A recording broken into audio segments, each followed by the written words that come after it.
उधर देखिए अमावस्या, मौनी अमावस्या की बात करें तो इसमें स्नान ध्यान किस प्रकार से करना चाहिए, किन किन बातों का खास ध्यान रखना चाहिए, कैसे पूजा अर्चना करनी चाहिए, इसी सब को लेकर के हमारे संवाददाता की खास रिपोर्ट आप देखिए। तीर्थराज प्रयाग के संगम तट पर लगने वाले आस्था के माघ मेले का आज सबसे बड़ा स्नान यानी मौनी अमावस्या का स्नान है। हमारे साथ इस समय मौजूद है महाराज जी बात करते हैं। आप हमको बताएंगे कि जो मौनी अमावस्या है इसका क्या महत्व है। प्रयाग कूले यमुना तटे चा सरस्वती पुण्य जले गुहायाम यो योगनो ध्यान गतोपि सूक्ष्म तस्मै नमः श्री अलख निरंजनाय।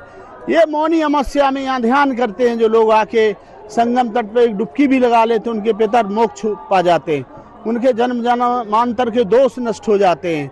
मौनी अमावस्या के लिए बहुत दूर दूर से दिग दिगांतर से देश विदेशों से सब यहाँ आस्था का सैलाब उमड़ता है और संगम होता है। हर धर्म के लोग, हर जाति के लोग, हर संप्रदाय के लोग यहाँ आके अपनी अपनी क्रियाएं करते हैं, चाहे वो जैन मुनि हो, चाहे तीर्थंकर, चाहे वो बौद्ध हो, चाहे वो सिद्ध हो, चाहे साधक हो, अघोर हो, सब आके यहाँ साधना करते हैं। यहाँ के साधना का उल्लास ही अलग होता है।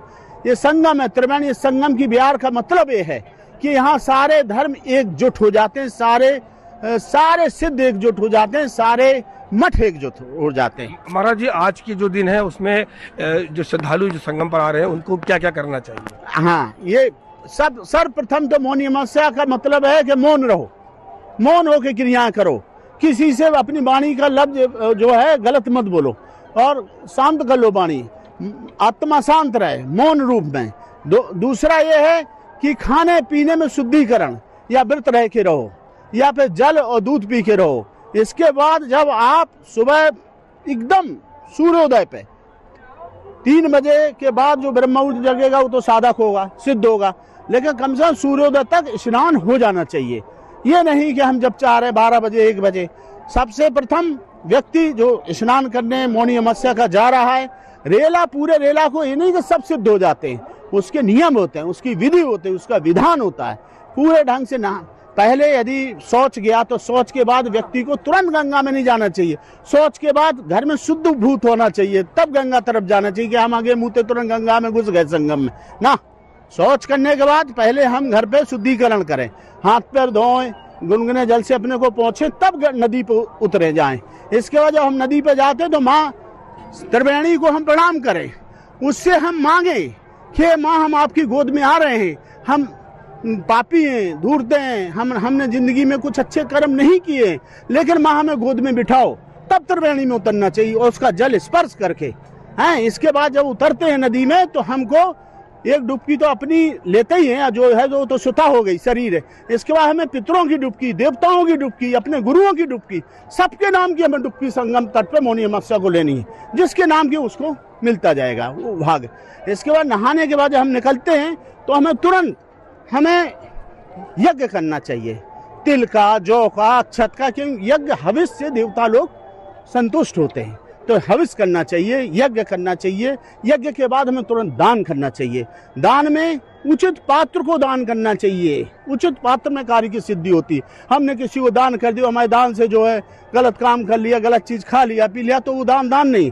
हमें सात्विक को दान करना है, हमें ऋषि मुनियों को दान करना है, हमें इस तरह नहीं दान करना है कि हमारा दान बेकार चला जाए। इसके बाद हमको पशु पक्षियों, गाय गोरू, गंगा संगम स्नान के बाद हमें गाय पशु पक्षियों को भी विधिवत खिलाना चाहिए। उसका पशु चारा, गुड़ पशुओं को देना जरूरी है, क्योंकि उनसे भी हमें वो प्रेम मिलना चाहिए। क्योंकि ये संगम तट मौनी अमावस्या खाली इसलिए नहीं है कि हम मनुष्यों को ही, ये मानव के अलावा जीवों की भी है, सबकी है। इसलिए जो भी जीव हमें देखते हैं हम सब जीवों को कुछ ना कुछ खिलाते पिलाते जाएं।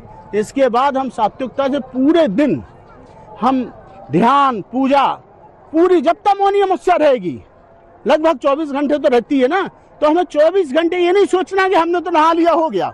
24 घंटे हमें कुछ ना कुछ करना है, जाप करना है, बैठ के ध्यान करना है।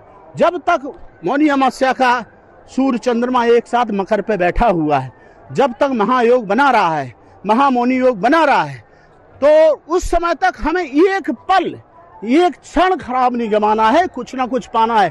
साल भर यदि हम कुछ नहीं करते हैं या मौनी अमावस्या को जब तप लेते हैं तो मैं साल भर से भी ज्यादा अद्भुत फल की प्राप्ति होती। और इसी में यदि कोई तंत्र साधना तो उसकी गति रॉकेट की हो जाती।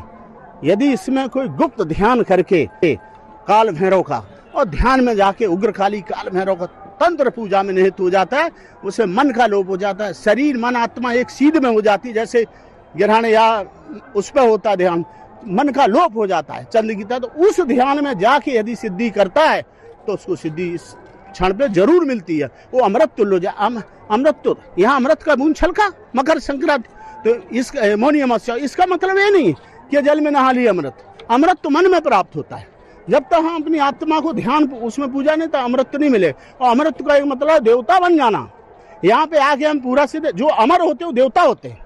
तो हम यदि यहाँ पूरे ढंग से मौनी अमावस्या तपते हैं तो हम देवता तुल्य हो जाते हैं, हम मनुष्य नहीं रहते हैं। यदि उसको हम अच्छे विधि विधान से ढंग से अपने नियम टाइम से अपने तप से अपने योग से अपने ध्यान से अपनी पूजा से अपने दान से अपने पाठ से करते हैं और अपने पितरों से आशीर्वाद लेके प्रसन्न होकर करते हैं तो हम देव तुल्य हो जाते हैं इस परम पवित्र क्षण पे, संगम तट पे।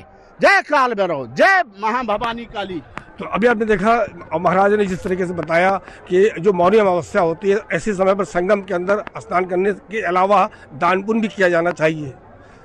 सहयोगी काशिफुद्दीन के साथ आरिफ राजू, टोटल टीवी, प्रयागराज।